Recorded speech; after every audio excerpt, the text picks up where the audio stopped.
23 December 2023। ঘড়ির কাঁটায় তখন সকাল আনুমানিক 9টা। 25 বছর বয়সী নন্দিনীর ফোনে একটি কল আসে। স্ক্রিনে ভেসে ওঠা নামটি দেখেই সে কোনো দ্বিধা না করে কলটি রিসিভ করে। ফোনের ওপাশে ছিল তার খুব পরিচিত একজন মানুষ, শৈশবের এক বিশ্বস্ত বন্ধু। খুব অল্প কিছু কথা হওয়ার পরেই নন্দিনী খুশি মনে বন্ধুটির একটি প্রস্তাবে রাজি হয়ে যান। আসলে ফোনের ওই পাশ থেকে সেই বন্ধু তাকে একটি বিশেষ সারপ্রাইজ দেওয়ার কথা বলে দেখা করার আমন্ত্রণ জানিয়েছিলেন। অবশ্য বহুদিনের বন্ধুর এমন হঠাৎ ডাক পেয়ে নন্দিনীর মনে কোনো সন্দেহ বা অস্বস্তি কাজ করেনি। এরপরে পরিকল্পনা অনুযায়ী নন্দিনী তার সেই বন্ধুর সঙ্গে দেখা করতে নির্দিষ্ট জায়গার উদ্দেশ্যে রওনা হয়। দীর্ঘদিন পর দুই বন্ধুর দেখা হওয়ায় পুরো দিনটাই বেশ আনন্দের মধ্য দিয়ে কাটতে থাকে। তারা একসঙ্গে দুপুরের খাবার খায়, এরপরে শহরের বিভিন্ন দোকান ঘুরে কেনাকাটাও করে। এক পর্যায়ে তারা একটি অনাথ আশ্রমে যায় এবং সেখানে কিছু অর্থ বা প্রয়োজনীয় সামগ্রী অনুদান হিসাবে দেয়। সবকিছুই ছিল একদম স্বাভাবিক এবং আন্তরিকতায় ভরা। এরপরে দুপুর গড়িয়ে বিকাল হয়ে আসছিল। ঠিক তখন বন্ধুটি নন্দিনীকে তার মোটর সাইকেলের পেছনে বসিয়ে বাড়ি পৌঁছে দেওয়ার কথা বলে শহরের এক ব্যস্ত এলাকা ছেড়ে একটি নির্জন পরিত্যক্ত প্লটের দিকে নিয়ে যায়। সেখানে পৌঁছে সে নন্দিনীকে জানায় আসল সারপ্রাইজ এখনও দেওয়া হয়নি। এরপর সারপ্রাইজের সাধারণ নিয়মের কথা বলে সে নন্দিনীর চোখে একটি কাপড় বেঁধে দেয়। আর এই ছলেই সে নন্দিনীর হাত ও পা ভারী শিকল দিয়ে আটকে ফেলে। কিছুক্ষণের মধ্যেই নন্দিনী সম্পূর্ণ অসহায় এবং নড়াচড়া করতে অক্ষম হয়ে পড়ে। আর ঠিক সেই মুহূর্ত থেকেই তার পরিচিত পৃথিবীটা একেবারে বদলে যায়। হঠাৎ করেই তার শৈশবের বন্ধু পকেট থেকে একটি ধারালো ব্লেড বার করে। এরপরে সে নন্দিনীর শরীরে একের পর এক গভীর ক্ষত তৈরি করতে শুরু করে।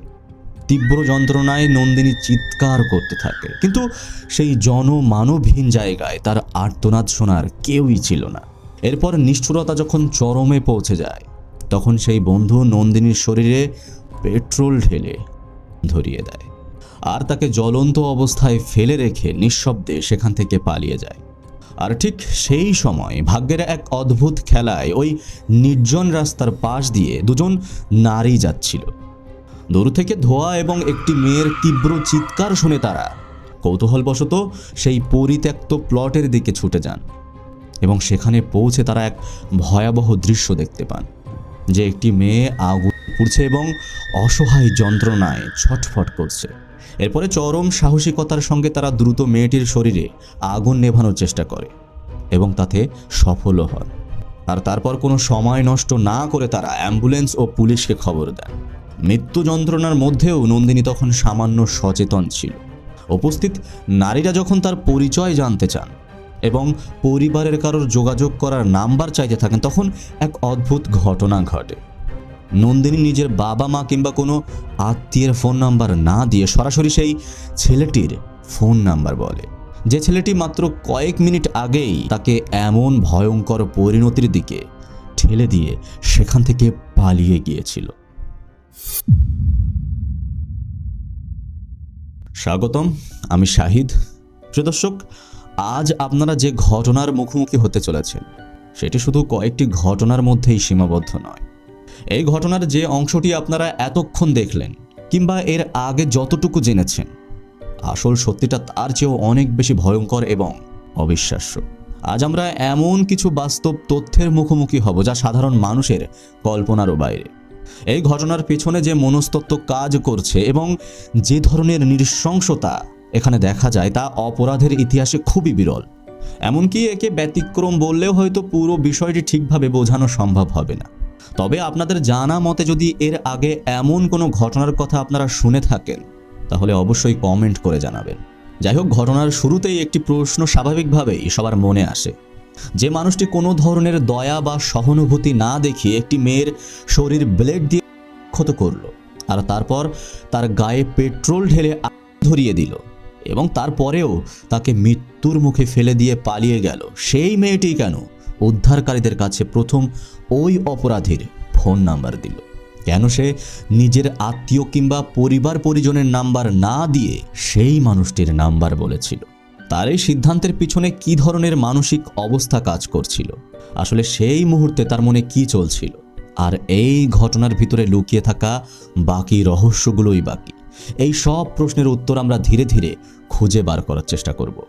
তবে মূল ঘটনায় যাওয়ার আগে আপনাদের কাছে আমার একটা ছোট্ট অনুরোধ রয়েছে। আপনাদের ভালোবাসা এবং সমর্থনে আমাদের এই চ্যানেলটি খুব দ্রুত 10,000 সদস্যের একটি বড় পরিবারের দিকে এগিয়ে যাচ্ছে। তাই আশা করি আপনারা দেরি না করে নিচের সাবস্ক্রাইব বাটনে চাপ দিয়ে আমাদের এই যাত্রার অংশ হয়ে থাকবেন। তাহলে চলুন দেরি না করে প্রবেশ করা যাক এই ঘটনার মূল রহস্যের ভিতরে। দেখা যাক সেই অগ্নিদগ্ধ মেয়েটির সঙ্গে আসলে কি ঘটেছিল, আর তার জীবনের পিছনে লুকিয়ে থাকা সেই অন্ধকার সত্যিটাই বা কি ছিল। অগ্নিদগ্ধ এবং গুরুতর আহত অবস্থায় মেয়েটিকে উদ্ধার করার পর খুব দ্রুত স্থানীয় একটি হাসপাতালে নিয়ে যাওয়া হয়। কিন্তু হাসপাতালে পৌঁছানোর কিছুক্ষণের মধ্যেই জরুরি বিভাগের সামনে ঘটে যায় একটা অবিশ্বাস্য ঘটনা। যে ছেলেটি কিছু সময় আগে মেয়েটির জীবনে এই ভয়ঙ্কর পরিণতি ডেকে এনেছিল এবং সেখান থেকে পালিয়ে গিয়েছিল, সে হঠাৎ করেই হাসপাতালে এসে হাজির হয়। তাকে ভীষণভাবে ভেঙে পড়া এবং বিপর্যস্ত অবস্থায় দেখা যাচ্ছিল। শুধু তাই নয়, মেয়েটির আশঙ্কাজনক অবস্থা দেখে সে চিৎকার করে সবার সামনেই কান্নায় ভেঙে পড়ে আর নিজেকে মেয়েটির সবচেয়ে কাছের মানুষ হিসাবে পরিচয় দিয়ে হাসপাতালের ভিতরে প্রবেশ করে। এখানে এসেও স্বাভাবিকভাবে একটি প্রশ্ন সবার মনে আবারও জাগতে পারে, যে মানুষটি নিজের হাতে এত ভয়ঙ্কর একটি কাজ করলো, সে কিভাবে এত দ্রুত হাসপাতালে ফিরে এসে আবার কান্নাকাটি করতে পারে? সে কি কোনো গুরুতর মানসিক বিকৃতি বা সাইকোপ্যাথিক প্রবণতায় ভুগছিল, নাকি পুরো বিষয়টি ছিল অন্য কোনো পরিকল্পনার অংশ? চলুন এই প্রশ্নের উত্তরগুলো আমরা ধীরে ধীরে জানার চেষ্টা করব। যাই হোক, হাসপাতালে এসে কিছুক্ষণ কান্নাকাটি করার পর ছেলেটি হঠাৎ করেই সবার অগোচরে হাসপাতাল থেকে উধাও হয়ে যায়। অর্থাৎ কিছু সময় পরে ওই ছেলেটিকে আর হাসপাতালে দেখা যায় না।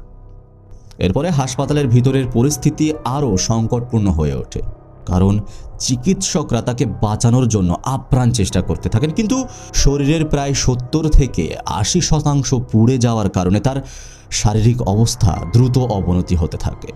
এদিকে আগুনে দগ্ধ হওয়ার ফলে তার আভ্যন্তরীণ অঙ্গ প্রত্যঙ্গগুলো মারাত্মকভাবে ক্ষতিগ্রস্ত হয়েছিল। ফলে শেষ পর্যন্ত চিকিৎসকদের সব চেষ্টা ব্যর্থ হয়ে যায়। হাসপাতালের বিছানায় চিকিৎসাধীন অবস্থাতেই মেয়েটি শেষ নিঃশ্বাস ত্যাগ করে এবং এরপরে এই নৃশংস হত্যাকাণ্ডের শিকার হওয়া মেয়েটির মৃত্যুর পর পুলিশ দ্রুত তদন্ত শুরু করে। হাসপাতাল থেকে ওই সন্দেহভাজন যুবকের হঠাৎ নিখোঁজ হয়ে যাওয়ার ঘটনায় প্রথমে পুলিশের সন্দেহের কারণ হয়ে দাঁড়ায়। এরপরে তদন্তকারী কর্মকর্তারা মেয়েটির কর্মস্থল অর্থাৎ তার অফিস এবং আত্মীয়দের বাড়িতে গিয়ে জিজ্ঞাসাবাদ শুরু করে এবং সেখান থেকেই পুলিশ কিছু গুরুত্বপূর্ণ তথ্য জানতে পারে। তারা জানতে পারে মৃত্যুর দিন সকালে মেয়েটি তার এক শৈশবের বন্ধুর সঙ্গে দেখা করতে যাওয়ার কথা সহকর্মীদের জানিয়েছিলেন। এরপর প্রযুক্তির সহায়তায় পুলিশ মেয়েটির ফোনের কল রেকর্ড এবং সিডিআর বা টাওয়ার লোকেশন বিশ্লেষণ করতে শুরু করে। তদন্তে দেখা যায় ঘটনার সময় এবং ঘটনার পরেও ওই যুবকের মোবাইল ফোনের লোকেশন অপরাধস্থলের আশেপাশেই ছিল। এরপর ধীরে ধীরে সব তথ্য এবং প্রমাণ একসঙ্গে মিলতে শুরু করে। অবশেষে সমস্ত তথ্য প্রমাণ হাতে পাওয়ার পর পুলিশ আর এক মুহূর্ত দেরি না করে সেই যুবকের গোপন আস্তানায় অভিযান চালায়। গ্রেপ্তারের পর প্রত্যেকটা আসামির মতোই সে প্রথম দিকে নিজেকে সম্পূর্ণ নির্দোষ বলে দাবি করতে থাকে, এমনকি কান্নাকাটি করে এবং বিভিন্ন ধরনের অভিনয়ের মাধ্যমে নিজেকে নির্দোষ প্রমাণ করার চেষ্টা করে। কিন্তু পুলিশের জিজ্ঞাসাবাদ এবং বৈজ্ঞানিক তথ্য প্রমাণের সামনে তার সেই মিথ্যার দেওয়াল বেশিক্ষণ টিকতে পারেনি। অবশেষে সে পুলিশের কাছে স্বীকার করে যে অত্যন্ত ঠান্ডা মাথায় এই পুরো হত্যাকাণ্ডটি সে নিজেই ঘটিয়েছে। প্রিয় দর্শক, নিশ্চয়ই আপনারা এখন ভাবছেন যে বন্ধুটির জন্য নন্দিনী নিজের পরিবার বা অন্য কারোর কথা না ভেবে হাসপাতালে যাওয়ার পথেই তার নাম্বারটি দিয়েছিল। সে আসলে কেমন বন্ধু ছিল? কেনই বা শৈশবের এত গভীর একটি সম্পর্ক এমন ভয়ঙ্কর পরিণতির দিকে শেষ হলো? এই প্রশ্নের উত্তর জানতে হলে আমাদের ফিরে যেতে হবে বেশ কয়েক বছর আগের অতীতে, কারণ এই ঘটনার আসল রহস্য লুকিয়ে আছে তাদের ছোটবেলার দিনগুলোর মধ্যে। আর সেখানে গেলে আপনারা এমন এক সত্যের মুখোমুখি হবেন যা হয়তো এখনো পর্যন্ত আপনারা কল্পনাও করতে পারেননি। অবশ্য সেটা কল্পনা করার কথাও নয়, কারণ এটি শুধু একটি অপরাধের ঘটনা নয়, এর পিছনে লুকিয়ে আছে দীর্ঘদিনের সম্পর্ক, মানসিক টানাপোড়েন এবং এমন কিছু সিদ্ধান্ত যা শেষ পর্যন্ত ভয়াবহ পরিণতির দিকে নিয়ে গিয়েছিল। যাই হোক, দেরি না করে চলুন ফিরে যাওয়া যাক তাদের সেই শৈশবের দিনগুলোতে। ঘটনার শুরু হয়েছিল 2003 সালের দিকে ভারতের তামিলনাড়ুর মাদুরাই শহরে। সেই সময় তিনটি ছোট্ট মেয়ের মধ্যে গড়ে উঠেছিল এক অসাধারণ বন্ধুত্ব। তাদের নাম ছিল নন্দিনী, অর্থাৎ যে মেয়েটি আগুনে দগ্ধ হয়েছে। দ্বিতীয়ত ছিল পণ্ডী মহেশ্বরী এবং শুভলক্ষ্মী। প্রথম শ্রেণী থেকে শুরু করে দ্বাদশ শ্রেণী পর্যন্ত টানা 12 বছর তারা একই স্কুলে একই সঙ্গে পড়াশোনা করেছে। স্কুলে তাদের বন্ধুত্ব ছিল সবার কাছে পরিচিত। অনেকেই বলতো এই তিনজনকে আলাদা করার কল্পনাটাই কঠিন। স্কুলে যাওয়া, টিফিন খাওয়া, গল্প করা কিংবা বিভিন্ন অনুষ্ঠানে অংশ নেওয়া, সব কিছুতেই তারা প্রায় একই সঙ্গেই থাকত। দিনের পর দিন, বছরের পর বছর তাদের বন্ধুত্ব আরও গভীর হতে থাকে। এরপর একসময় দ্বাদশ শ্রেণীর পড়াশোনা শেষ হয়। উচ্চশিক্ষার জন্য তাদেরকে আলাদা আলাদা কলেজে ভর্তি হতে হয়। কেউ এক শহরে, কেউ বা আর এক শহরে চলে যায়। তবে বিদায়ের আগে তারা একে অপরকে একটি প্রতিশ্রুতি দিয়েছিল, দূরত্ব যতই বাড়ুক তাদের বন্ধুত্ব কখনোই ভাঙবে না। আর এই মতোই সবকিছুই প্রথম দিকে স্বাভাবিকভাবে চলছিল। তারা নিয়মিত যোগাযোগ রাখত, একজন আরেকজনের খোঁজ খবর নিত। কিন্তু কলেজ জীবনে প্রবেশ করার পর একদিন পণ্ডী মহেশ্বরী তার দুই বন্ধুর কাছে এমন একটি কথা বলে যা তাদের জীবনের গতিপথকেই বদলে দেয়। আর এটাই ছিল তার জীবনের সবচেয়ে বড় এবং সবচেয়ে গোপন সত্য। দীর্ঘদিন ধরে সমাজ, পরিবার এবং আশেপাশের মানুষের ভয়ে যে বিষয়টি নিজের ভিতরে লুকিয়ে রেখেছিল, কিন্তু আর চাপ রাখতে না পেরে একসময় সে নন্দিনী এবং শুভলক্ষ্মীর কাছে সব কিছুই খুলে বলে। পণ্ডী মহেশ্বরী জানায়, জন্মের সময় তাকে মেয়ে হিসাবে পরিচয় দেওয়া হয়েছিল ঠিকই, কিন্তু সে কখনোই নিজেকে নারী হিসাবে অনুভব করতে পারেনি। বরং ছোটবেলা থেকেই তার মনে হতো তার চিন্তাভাবনা, অনুভূতি এবং আত্মপরিচয় একজন পুরুষের সঙ্গেই বেশি মিল খুঁজে পায়। বয়স বাড়ার সঙ্গে সঙ্গে তার এই অনুভূতি আরও প্রবল হতে শুরু করে। একসময় সে সিদ্ধান্ত নেয় নিজের অনুভূতির সঙ্গে মিল রেখেই জীবনযাপন করবে। আর সেই কারণেই সে জেন্ডার রিঅ্যাসাইনমেন্ট সার্জারির মাধ্যমে নিজের লিঙ্গ পরিচয় পরিবর্তন করতে চায়। পণ্ডী মহেশ্বরীর এই কথাগুলো শুনে শুভলক্ষ্মী ভীষণভাবে অস্বস্তিতে পড়ে যান। পুরো বিষয়টি তার কাছে খুব অস্বাভাবিক বলে মনে হয়েছিল। একজন মেয়ে কিভাবে ছেলে হয়ে যাবে, এই বাস্তবকে সে সহজভাবে গ্রহণ করতে পারেনি। ফলে ধীরে ধীরে সে নিজেকে এই বন্ধুত্ব থেকে সরিয়ে নিতে শুরু করে। একসময় তাদের এই বহু বছরের সম্পর্ক ভেঙে যায়, কিন্তু অন্যদিকে নন্দিনী সম্পূর্ণ ভিন্ন সিদ্ধান্ত নেয়। সে পণ্ডীর পাশে থাকার সিদ্ধান্ত নেয়। যখন অনেকেই বুঝতে চাইছিল না, তখন নন্দিনী তাকে বোঝানোর চেষ্টা করছিল। যখন চারপাশ থেকে সমালোচনা আসছিল, তখন নন্দিনী তার বন্ধুর হাত ছাড়েনি। এমনকি পণ্ডীর নিজের পরিবারও তার সেই সিদ্ধান্তের বিরোধিতা করেছিল। সমাজের অনেক মানুষও তাকে ভালো চোখে দেখেনি, কিন্তু এসবের মধ্যেও নন্দিনী তার সবচেয়ে বড় মানসিক ভরসা হয়ে দাঁড়ায়। এদিকে নিজের স্বপ্ন পূরণের জন্য পণ্ডী মহেশ্বরী কঠোর পরিশ্রম করতে শুরু করে, কারণ সে জানতো এই পুরো চিকিৎসা প্রক্রিয়া সহজ নয়। এটি দীর্ঘ সময়ের এবং ব্যয়বহুল একটি যাত্রা। তাই প্রয়োজনীয় অর্থ জোগাড় করার জন্য সে আপ্রাণ চেষ্টা চালিয়ে যায়। দীর্ঘদিন পরিশ্রমের পর অবশেষে সে প্রয়োজনীয় টাকা সংগ্রহ করতে সক্ষম হয়ে যায়। এরপর আসে তার জীবনের সবচেয়ে গুরুত্বপূর্ণ অধ্যায়। হাসপাতালের দীর্ঘ চিকিৎসা, একের পর এক পরীক্ষা নিরীক্ষা এবং কঠিন সময়ের মধ্য দিয়ে তাকে যেতে হয়েছিল। আর সেই সময়েও নন্দিনী তার পাশে ছিল। অবশেষে দীর্ঘ প্রক্রিয়া শেষ হবার পর পণ্ডী মহেশ্বরী নিজের নতুন পরিচয়ের জীবন শুরু করে। নতুন পরিচয়ে জীবন শুরু করার পর ভেত্রিমারণ মনে করেছিলেন, অর্থাৎ পণ্ডী মহেশ্বরী মনে করেছিলেন বহু বছরের একটি লড়াই অবশেষে শেষ হয়েছে। সে নন্দিনীকে বলেছিল এতদিন সে নিজের ভিতরে বন্দী হয়েছিল, কিন্তু এখন সে প্রথমবারের মতো নিজের পরিচয়ের সঙ্গে মিল রেখে বাঁচতে পারবে। আর এই পুরো পথ চলায় নন্দিনী যেভাবে তার পাশে দাঁড়িয়েছিল, সেই ঋণ সে কোনোদিনই ভুলতে পারবে না। তবে কেউ বুঝতে পারেনি এই গভীর কৃতজ্ঞতা এবং নির্ভরতার সম্পর্ক একদিন ধীরে ধীরে এমন একটি রূপ নিতে শুরু করবে, আর ঠিক সেখান থেকেই শুরু হবে এই ঘটনার সবচেয়ে গুরুত্বপূর্ণ এবং ভয়ঙ্কর অধ্যায়। লিঙ্গ পরিবর্তনের সেই দীর্ঘ এবং কঠিন অধ্যায় শেষ হবার পর জীবনের বাস্তবতা দুই বন্ধুকে ধীরে ধীরে ভিন্ন পথে নিয়ে যায়।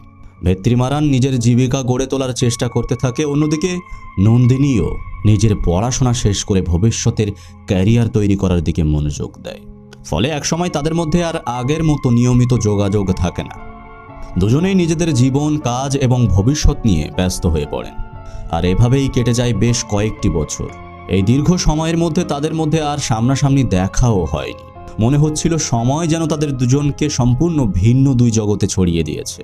কিন্তু অনেক সময় ভাগ্য এমন কিছু ঘটায় যা আগে থেকে কল্পনা করাটাও কঠিন। ঠিক তেমনই এক অদ্ভুত কাকতালীয় ঘটনা আবার তাদের জীবনকে একই জায়গায় এনে দাঁড় করায়। পড়াশোনা শেষ করার পর নন্দিনী চেন্নাইয়ে একটি স্বনামধন্য আইটি প্রতিষ্ঠানে চাকরি পায়। চাকরির কারণে তাকে মাদুরাই ছেড়ে চেন্নাইয়ে চলে আসতে হয়। সেখানে সে তার কাকার বাড়িতে থাকতে শুরু করে। নতুন শহর, নতুন কর্মজীবন এবং নতুন পরিবেশে ধীরে ধীরে নিজেকে মানিয়ে নিতে থাকে নন্দিনী। কিন্তু আশ্চর্যের বিষয় হলো, সেই সময় ভেত্রিমারানও কর্মসংস্থানের জন্য চেন্নাই অবস্থান করছিল। আর কাকতালীয়তা এখানেই শেষ হয়নি। নন্দিনী যে প্রতিষ্ঠানে চাকরি শুরু করেছিল, ভেত্রিমারান ঠিক সেই একই প্রতিষ্ঠানে কর্মরত ছিল। এত বছর পর সম্পূর্ণ অপ্রত্যাশিতভাবে একই অফিসে যখন তাদের মুখোমুখি দেখা হয়, তখন দুজনেই বেশ অবাক হয়ে যায়। পুরনো দিনের অসংখ্য স্মৃতি যেন এক মুহূর্তে তাদের মধ্যে ফিরে আসে। অবশ্য নন্দিনীর কাছেও বিষয়টি ছিল খুবই আনন্দের, কারণ অচেনা একটি শহরে হঠাৎ করে শৈশবের সবচেয়ে কাছের একজন বন্ধুকে ফিরে পাওয়া সত্যিই বিশেষ কিছু ছিল তার জন্য। এরপরে তারা আবার নিয়মিত কথা বলতে শুরু করে। ধীরে ধীরে তাদের বন্ধুত্ব আবার আগের মতোই গভীর হয়ে ওঠে। সবকিছুই এত স্বাভাবিক এবং সুন্দরভাবে এগোচ্ছিল যে সামনে কি অপেক্ষা করছে তা কেউ কল্পনাও করতে পারেনি।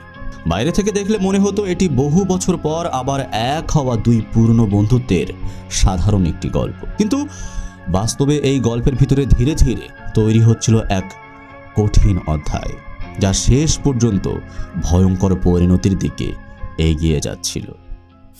প্রিয় দর্শক, এই ঘটনার পরবর্তী অংশ সম্পর্কে আপনারা ভিডিওর শুরুতেই জেনেছেন। কারণ সে নন্দিনীর সেই অন্ধবিশ্বাসের সুযোগ নেয়। প্রথমে তার হাত পা বেঁধে ফেলা হয়, এরপরে ব্লেড দিয়ে তার শরীরে একের পর এক ক্ষত তৈরি করা হয়, আর সবশেষে তার শরীরে পেট্রোল দিয়ে আগুন ধরিয়ে দেওয়া হয়। যে মানুষটি এই ভয়ঙ্কর কাজটি করেছিল সে কোনো অচেনা অপরাধী ছিল না, সে ছিল নন্দিনীর জীবনের সবচেয়ে কঠিন সময়গুলোর সাক্ষী। সে ছিল তার শৈশবের বন্ধু, সেই পণ্ডি মহেশ্বরী, যাকে পরবর্তীতে সবাই চিনত ভেত্রিমারান নামে। আর এখান থেকেই সবথেকে বড় একটি প্রশ্ন সামনে আসে, যে মানুষটির জন্য নন্দিনী একসময় সবার বিরুদ্ধে গিয়ে পাশে দাঁড়িয়েছিল, সেই মানুষই কেন তার জীবন কেড়ে নিল? এই প্রশ্নের উত্তরই এখন আপনাদের সামনে উন্মোচিত হতে চলেছে। এরপরে পুলিশ যখন লকআপের বদ্ধ ঘরে ভেত্রিমারানকে মুখোমুখি বসিয়ে জেরা শুরু করে, তখন তাদের মনে একটাই প্রশ্ন ছিল, যে মেয়েটি তার জীবনের সবচেয়ে বড় সংকটে ছায়ার মতো পাশে রইল, তাকে কেউ এভাবে জ্যান্ত কিভাবে পুড়িয়ে মারতে পারে? তদন্তকারী কর্মকর্তারা যখন ভেত্রিমারানের মুখ থেকে এই নৃশংসতার আসল কারণ শুনলেন, তখন অভিজ্ঞ পুলিশ অফিসারদেরও মেরুদণ্ড দিয়ে এক শীতল স্রোত বয়ে গিয়েছিল। ভেত্রিমারান পুলিশের কাছে স্বীকার করে এই পুরো পরিকল্পনার বীজ বোনা হয়েছিল অনেক বছর আগে, যখন সে মেয়ে থেকে ছেলে হওয়ার সিদ্ধান্ত নিয়েছিল। বাইরে থেকে যা কেবল একটি চিকিৎসা প্রক্রিয়া বলে মনে হচ্ছিল, তার গভীরে লুকিয়েছিল এক তীব্র, একতরফা, উগ্র মানসিকতা। জেরার চূড়ান্ত পর্যায়ে ভেত্রিমারান আসল সত্যটা স্বীকার করে।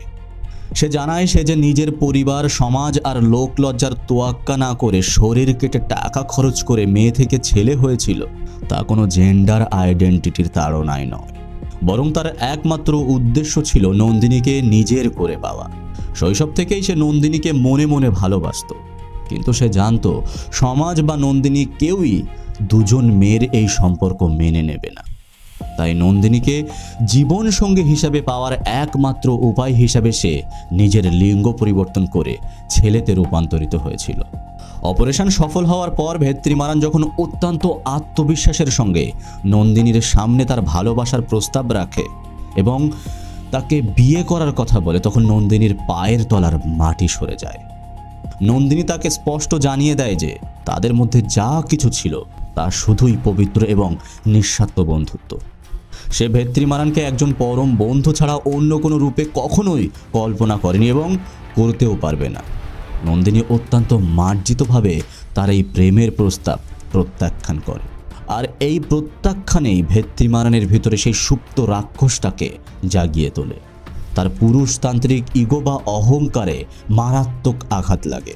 সে ভাবতে পারেনি যে যার জন্য সে নিজের পুরো অস্তিত্ব বদলে ফেলল, সে তাকে এভাবেই ফিরিয়ে দেয়। আর এরপর থেকেই শুরু হয় এক তীব্র মনস্তাত্ত্বিক বিকার। চেন্নাইয়ে একই অফিসে চাকরি করার সুবাদে ভেত্রিমারান লক্ষ্য করত নন্দিনী যখন অন্য কোনো পুরুষ সহকর্মীর সাথে কথা বলতো বা হাসতো, তখন ভেত্রিমারানের ভিতরে এক ভয়াবহ ঈর্ষার আগুন জ্বলত। সে কোনোভাবেই নন্দিনীকে অন্য কারোর সঙ্গে সহ্য করতে পারছিল না। তার মাথায় তখন একটাই বিকৃতি চিন্তা চেপে বসেছিল, আমি যদি নন্দিনীকে না পাই তবে এই পৃথিবীতে আর কেউই পাবে না। এই চরম ইগো, প্রতিহিংসা এবং একতরফা ভালোবাসার বিকার থেকেই সে নন্দিনীকে পৃথিবী থেকে চিরতরে সরিয়ে দেওয়ার এক নীল নকশা তৈরি করে, যা সে বাস্তবায়ন করে 2023 সালের 23শে ডিসেম্বরের সেই অভিশপ্ত সন্ধ্যায়। প্রিয় দর্শক, পরিশেষে শুধু এতটুকুই বলবো, নন্দিনী যাকে নিজের জীবনের সবচেয়ে বড় ভরসা ভেবেছিল, শেষ পর্যন্ত সেই মানুষটার ইগো এবং বিকৃতি মানসিকতারই শিকার হতে হলো তাকে। কিছু অন্ধ ভালোবাসা যে জীবনের কতটা বড় মূল্য কেড়ে নিতে পারে, এই ঘটনা তারই একটি নির্মম উদাহরণ। অবশ্য ভেত্রিমারান এখনও পুলিশের হেফাজতে রয়েছে এবং তার ঠিক কী শাস্তি হবে সেটা এখনও পর্যন্ত জানা যায়নি। তো যাই হোক, বন্ধুত্বের এই অন্ধকার দিকটি নিয়ে আপনার মতামত কী তা অবশ্যই কমেন্ট বক্সে কমেন্ট করে জানাবেন। আর এই ভিডিওটি আপনার পরিচিত মানুষদের সঙ্গে শেয়ার করে তাদেরকেও সতর্ক করুন। তো যাই হোক, প্রতিবারের মতো আবারও এই কথাটি বলতে চাই যে যারা এখনও পর্যন্ত এই ভিডিওটি দেখছেন অথচ চ্যানেলটিকে সাবস্ক্রাইব করেননি, তাদের কাছে আমার অনুরোধ, অবশ্যই চ্যানেলটিকে সাবস্ক্রাইব করে নিন। আজকের ভিডিও এই পর্যন্ত, দেখা হবে পরের কোনো ভিডিওতে। সে পর্যন্ত সুস্থ থাকবেন, ভালো থাকবেন, সতর্ক থাকবেন এবং অন্যকে বিশ্বাস করার আগে তাকে ভালোভাবে যাচাই করে নেবেন।